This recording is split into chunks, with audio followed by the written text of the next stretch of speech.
আমরা মাতাজির কাছে ঘোরাতে যাব, তার জন্য 1250 টাকা টিকিট কাউন্টার থেকে কাটলাম। এই হচ্ছে তার কার্ড। এই নিয়ে আমরা ঘোড়ায় চেপে এখন মাতাজির দর্শনে যাব। উপরে গিয়ে কি হবে না হবে জানি না, আপনারা সঙ্গে থাকবেন, দেখানোর চেষ্টা করব। আমরা এই ঘোড়ায় করে এসেছি, হাফ রাস্তায় এসেছি সবে। পুলিশ চেকিং হলো, এবারে আবার এটাতে উঠতে হবে।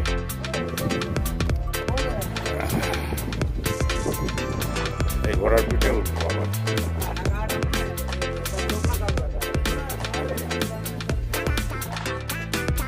घोड़ा में चढ़ के वैष्णो देवी माता के पास जाना है, इसी कोशिश में लगा है। वैष्णो देवी दर्शन के लिए घोड़ा में आया, यहाँ उतर दिया, अभी दर्शन के लिए लाइन लगा है। लाइन गया, इस लाइन में दर्शन करने के लिए साथ में रहिए दोस्तों। Bye bye Katra. हम लोग कटरा से अभी कश्मीर के लिए रवाना हो रहा हूँ। Bye bye Katra, go to the Pahalgam. Pahalgam, हाँ पहलगांव जा रहा हूँ। हम लोग का सामान रेडी हुआ, ये बस में सामान, मेरा सामान ये बस में रहेगा, मैं भी ये बस में रहूँगा। বন্ধুরা এখন শ্যামাপ্রসাদ মুখার্জি ট্যানেল পার করে এলাম। আমরা পার করে এসে এখানে চা নাস্তা করলাম।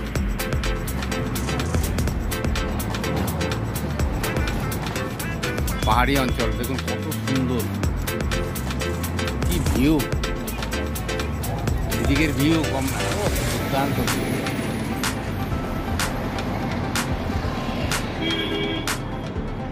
মন খুশি করা যায়। এখান থেকে কিছুক্ষণের মধ্যেই আমরা শ্রীনগরের উদ্দেশ্যে রওনা দেবো। দেখুন বন্ধুরা পাহাড়ি ভিউ কি অপূর্ব।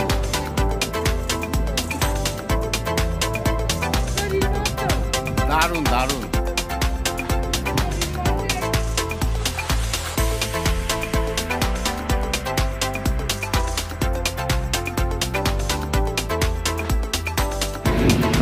हम लोग अभी बनियाल में हूँ, यहाँ पर नाश्ता होगा, नाश्ता नहीं दोपहर का खाना। पहाड़ का ऊपर देखो बड़ा पैसा जमा हुआ है, थोड़ा थोड़ा दिखाई देता है। हवा चलता है, बहुत हवा चलता है, ठंडा हवा। चारों तरफ पहाड़ है।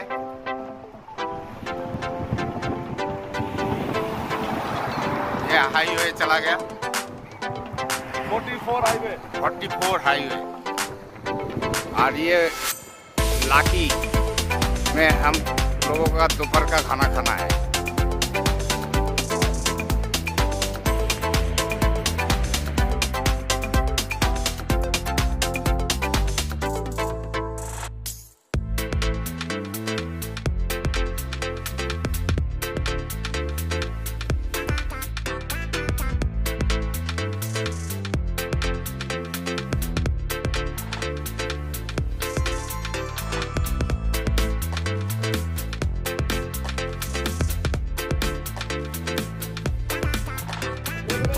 রাস্তা দিয়ে যাওয়ার পথে শস্য ক্ষেত দেখে সবাই মিলে আনন্দ করতে নেমে পড়লাম।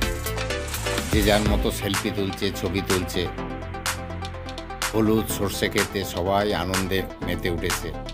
আমিও কিছু ছবি তুলে নিলাম আপনাদের জন্য। ভীষণ ভালো লাগছে।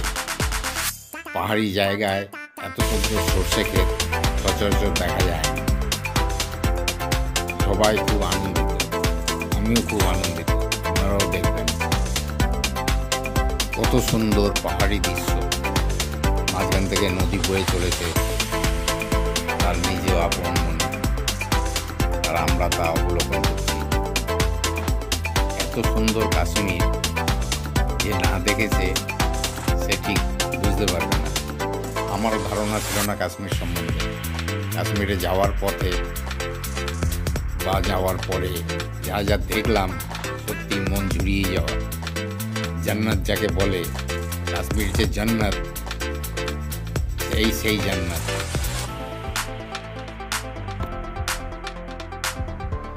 প্রকৃতি কাশ্মীরকে একদম সুন্দরভাবে সাজিয়ে তুলেছে। প্রকৃতির যে কি লীলা, এ না দেখলে ঠিক বিশ্বাস করা যাবে না। এত সুন্দর, যেখানেই তাকাই চোখ আটকে যায়। পাহাড়ের চূড়ায় বরফ, প্রত্যেকটা জায়গায় বরফ, বরফই বরফ। পেহেলগামে লিডার রিভারের কাছ থেকে ফটো তুলছি, ভিডিও করছি, সবাই আনন্দ করছে, যে যার মতো নেমে পড়েছে। আমিও ঘুরে ঘুরে ছবি তুলছি, ভিডিও করছি আপনাদের জন্য। বিশেষ কিছু জানা নেই এই সম্বন্ধে, তাই বিশেষ করে কিছু বলতে পারছি না। খালি আনন্দ করছি, এইটুকুই বলতে পারি। আপনারাও যখন যাবেন, দেখবেন, আনন্দ করবেন, ভীষণ আনন্দিত জায়গা। পাহাড়ের চূড়ায় বরফ, অতি সুন্দর মনোরম জায়গা। এই যে নদী বয়ে চলেছে, এর নাম লিডার নদী। নুড়ি পাথর ভর্তি, মাঝখান থেকে জল তার বুক চিরে বেরিয়ে চলেছে। ভিডিওটা এখানেই শেষ করলাম বন্ধুরা। খুব ভালো থাকবেন বন্ধুরা।